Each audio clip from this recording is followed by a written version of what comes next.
タイへの外国人の入国の規制が強化されたということ、そのことについて詳細をお伝えしていきます。タイ政府は今後の外国人の受け入れに対してどのように考えているのか、こちらにその記事がありましたので、こんにちは。人生に楽しい旅を、すみやきです。今回はタイでの入国規制が強化されたんですかというような、そういったコメントもいただいているんですが、そのことについてお話をしていきます。今回お伝えするポイントは、まず1つ目。タイへの外国人の入国の規制が強化されたということ、そのことについて詳細をお伝えしていきます。そしてもう一つは、タイ国内で行われているコロナ対策、こちらも規制が強化されてきております。こちらの詳細もお伝えしていきます。そして3つ目は、今後の外国人観光客のタイ入国に関してどのように考えているのか、タイ国政府観光庁が発表しましたので、そのことをお伝えさせていただきます。そして4つ目は、タイでの現在のコロナの状況はどうなっているのか、そのことをお伝えさせていただきます。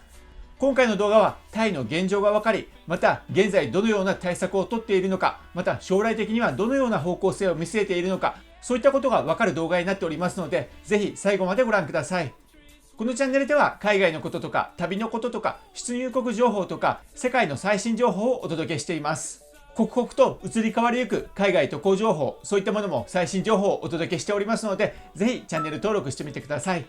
それではまずはじめに、タイへの外国人の入国規制が強化された、そのことについてお話をしていきたいと思います。まずはこちら、東京にありますタイ大使館からの発表になります。2021年5月1日より、タイ入国許可証を取得した人は、タイ入国時における隔離期間は最低で14日間必要となります。ということで、入国時の隔離期間が10日に短縮されていたんですが、また2週間に戻されたというような、そういった状況になります。ただ、もし5月1日までに COE タイ入国許可証を取得した人は、5月1日から5月5日の間までにタイ入国を希望する場合においては、入国時の隔離期間は10日間になるということです。そして5月6日以降にタイに入国する方は、全員入国時の隔離期間は最低でも14日間必要となるということです。またもう一つ、入国規制が強化されております。治療目的のビザの一時発行停止に関するお知らせというものになります。こちらも東京にあるタイ大使館からになります。タイ国内における新型コロナウイルス感染拡大によって医療病床が逼迫していること、また医療従事者が不足をしていることを受けて、タイ政府は治療目的で渡航される方へのビザ、こちらの発行を一時停止すると発表をしました。この停止期間に関しては、タイ国内の新型コロナウイルス感染状況が改善されるまでとしており、タイ政府からの発行許可が下り次第、またタイ大使館のホームページにて発表をするということです。このようなところで、現在タイでは外国人の入国に関して制限が厳しくなっております。今後タイに行かれようと考えていらっしゃる方はお気をつけいただければと思います。ただ観光ビザやノービザ、こちらは今も有効ですので、そういったビザを使ってタイに入国することはできます。ただ2週間の隔離がある、そのように考えていただければと思います。それでは現時点でのタイ国内におけるコロナ対策がどのようになっているか、そのことをお伝えさせていただきます。まずは4月30日のバンコク州法からになります。タイの新型コロナウイルス感染症対策センターは、5月1日から2週間の間、バンコク、ノンタブリー、パトゥムターニ、サムットプラカン、チョンブリー、チェンマイ、この6都県を最も厳しい感染対策の実施エリアということで指定をしました。このエリアでは住民全員に少なくともこの2週間の間は在宅勤務を求めたほか、また県境を越えた不要不急の遠出を控えるように呼びかけているということです。そして飲食店での店内飲食が終日禁止されるほか、持ち帰りの場合も午後9時までと制限をされるということです。新型コロナウイルス感染症対策センターによると、今のところ感染状況がさほどひどくないエリアに感染拡大が広がらないようにすることが目的と説明しているということです。またそれらの都県以外にも夜間外出自粛要請というものが出ております。こちらが22件に要請が出ております。こちらにその22件を表示しますので、ご確認いただければと思います。こちらの外出禁止要請に関しては、あくまで要請であって罰則を伴うような外出禁止令ではありません。ただ状況は刻一刻と変わっていくので、気をつけていただければと思います。このような状況の中、タイが外国人の入国を受け入れていくためには、これまでの状態では難しいということが言えるんじゃないかと私は思います。その状況を打開するためには、また状況を打開できるのはワクチン、これが必要になってくると思います。それでは現在タイのワクチンの状況は、また将来的な展望はどうなっているのか、その状況についてお伝えさせていただきます。タイでのワクチンの接種状況なんですが、2月28日から5月1日までで累計で148万4565回、こちらが接種されている状況です。初回接種、1回だけ接種をしている人は109万7862人というような数字になっております。こちらが現在のワクチンの接種数の状況になるんですが、今後に関しましては、まずは優先グループから接種をしていくということです。優先グループというのは60歳以上の高齢者、こちらが1170万人程度、そして基礎疾患のある方430万人程度、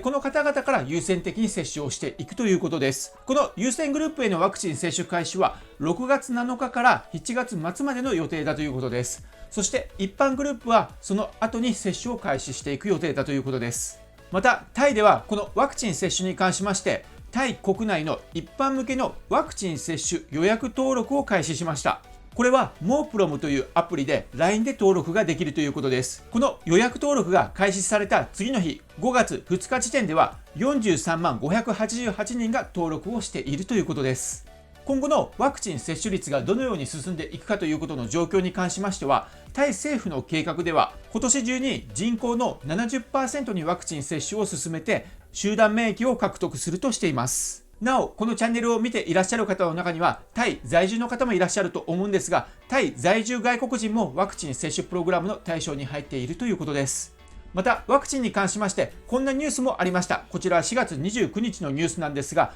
タイ保健省アストラゼネカ社製ワクチンのタイ国内製造を承認というような、そういった記事になります。タイの保健省はこのほどタイにあるサイアムバイオサイエンス社をイギリスのアストラゼネカ社が開発した新型コロナワクチンの製造施設として承認をしました。要するにタイ国内でアストラゼネカ社製のワクチンが製造できるようになったということです。見通しとしては政府発表では6月末までに国内で製造したワクチンを入手できるということです。タイでアストラゼネカによるワクチン国内生産が可能になることで、タイが東南アジア諸国による新型コロナ対策への支援において中心的役割を果たすことが期待される、そのように書かれております。ということで、タイではタイ国内のワクチン接種を急速に進めていくとともに、国内で製造したワクチンも東南アジア諸国を助けるために、そういったことにも使っていける、そのような方針で動いているということです。それでは、そのような中、タイ政府は今後の外国人の受け入れに対してどのように考えているのか、こちらにその記事がありましたのでお伝えさせていただきます。こちらタイトルは、それでもプーケットは2021年7月1日から外国人観光客を受け入れる、そのようなタイトルになります。プーケットの外国人観光客の受け入れに関しましては、1週間ほど前にこちらの動画でもお伝えさせていただいたんですが、そちらの詳細についての発表がありました。新型コロナウイルスの第3波に見舞われたタイでは、毎日2000人前後の陽性者が確認されています。そのため外国人旅行者の受け入れが遅れるのではないかと懸念されていますが、予定通り2021年7月1日からワクチン接種済みの外国人観光客にプーケットが開放される、そのような発表がありました。これはタイ国政府観光庁が運営する TAT ニュースで5月1日に発表されたものなんですが、それによりますと、プーケット、クラビー、パンガー、スラターニー、サムイ島を含みます。チョンブリ、パタヤを含みます。チェンマイ、この6つの主要な観光地の再開、外国人観光客への開放はワクチン接種スケジュールに沿って予定通りに進んでいる、そのような記事が発表されました。プーケットに関しましては、2021年の7月1日からプーケットサンドボックスプログラムの下でワクチン接種を受けた外国人観光客の受け入れを隔離免除した上で行っていく予定です。この際、ワクチン接種済みの外国人観光客はまずタイ入国時にプーケットに行きます。そして隔離免除してプーケットに入ることができます。その後は他のタイの目的地に旅行する前にプーケットで最初の7日間を過ごす必要があります。その後はタイの他の地域に移動することができるようになります。なお、このプーケット開放に関しては、この7月1日までにプーケットの人口の 70% にワクチンを接種して集団免疫を獲得する必要があります。また、タイ政府は2021年末までにタイ全土で5000万人に1億回のワクチン接種をする目標を達成するよう努めており、バンコク、プーケット、チョンブリー、チェンマイ、スラターニーおよび他の8つの高リスク県で優先的に接種が行われている状況です。この計画のままでいくとするのであれば、まずはプーケットの開放が7月1日、そしてそれ以外の地域、クラビーやパンガー、スラターニー、チョンブリー、チェンマイ、そういったところは10月から12月の間に開放される、そういったことになるかと思います。ただ、プーケットにおいて人口の 70% にワクチンの接種をする、これを7月1日までに終える、これは結構ハードルが高いというところもあると思いますので、少しずれ込む可能性もあるかと思います。ただ、タイ政府としては今、新型コロナウイルスの新規感染者が増えてきておりますが、前向きに計画を進めていこう、そのような姿勢で動いているということだと思います。それでは現在のタイでの新規感染者がどのような状況になっているのか、そちらをお伝えさせていただきます。こちらは5月3日、ナショナルタイランドからになります。タイは5月3日24時間の間で2041人の新規感染者が発見されたと報告しました。また、死亡者に関しましては過去最高の31人の死亡だったということです。タイ国内で新規感染者が多かったのは、バンコクが675人、続いてノンタブリーで277人、サムットプラカンで161人だったということです。ということで、現在はタイでは新規感染者が減少していかずに死亡者が増えてきている、そのような状況であります。近いうちにここ1ヶ月ぐらいでだんだん減少していってくれればとは思いますが、規制も強化しているということで、どのような状況になっていくか、このチャンネルでも追いかけて随時新しい情報を配信していこうと思います。